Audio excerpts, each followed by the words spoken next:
വൈകുന്നേരത്തെ പണി വൈകുന്നേരം തോന്നിയത് നല്ല സൂര്യനൊക്കെ അസ്തമിക്കാനുള്ള പോക്കാന്ന്. ഇപ്പം 4:30-5 മണിയായി. അപ്പോൾ എനിക്ക് തോന്നി ഒരു മടി പിടിച്ച ദിവസം പോലെ. പിന്നെ ബോഗൻവില്ല ഒന്ന് ക്ലീൻ ചെയ്യാമെന്ന് വെച്ചു. ഇത് കണ്ടോ, ഇതൊക്കെ ക്ലീൻ ചെയ്തില്ല എന്നുണ്ടെങ്കിൽ പുതിയ പൂക്കൾ വരാനൊക്കെ താമസിക്കും. അപ്പോൾ മൊത്തം ഇന്നൊരു ചെടിയുടെ ക്ലീനിങ് ആണ്. ഇതിൻ്റെ ചെറിയൊരു പ്രൂണിങ്ങും ക്ലീനിങ്ങും. ക്ലീനിങ് എന്നേ പറയുന്നുണ്ടോ, അതിനെ പ്രൂണിങ് എന്ന് പറയുന്നില്ല. എന്നിട്ട് നല്ല വളമൊക്കെ ഇട്ടാൽ വീണ്ടും ഒരു സീസണും കൂടെ പൂക്കാനുള്ള സമയമുണ്ട് ഇതിന്.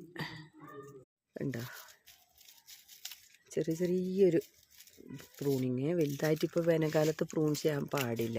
അപ്പം ഇങ്ങനത്തെ ഇലകളൊക്കെ ഒന്ന്, ഉണങ്ങിയ ഇലകളും അതിൻ്റേതായ ഒക്കെ ഒന്ന് കട്ട് ചെയ്ത് കളഞ്ഞിട്ട് കുറേ ദിവസമായി കൊണ്ടാണ് വിചാരിക്കുന്ന കാര്യമാണിത്.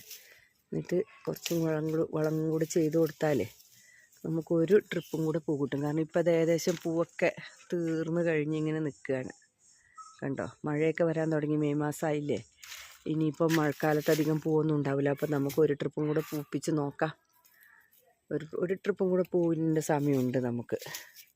ഇത് കഴിഞ്ഞാൽ പിന്നെ ബോഗൻവില്ലേനെ ഡീപ്പ് പ്രൂൺ ചെയ്ത് വെക്കണം. ഞാനെപ്പോഴും അങ്ങനെ ചെയ്യാം. മഴക്കാലമാകുമ്പോൾ നന്നായിട്ടൊന്ന് പ്രൂൺ ചെയ്ത് വെക്കും.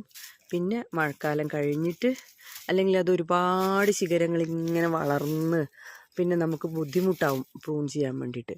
അപ്പം പിന്നെ മഴക്കാലം കഴിഞ്ഞൊക്കെ അടുത്ത സീസണിലേക്ക് നല്ല ഡീപ്പ് പ്രൂൺ ചെയ്ത് നല്ല വളമൊക്കെ വീണ്ടും ചെയ്ത് അത് അന്നേരം കാണിച്ചു തരാം. ഇതിപ്പോൾ എൻ്റെ ഒരു ക്ലീനിങ് വൈകുന്നേര പണി.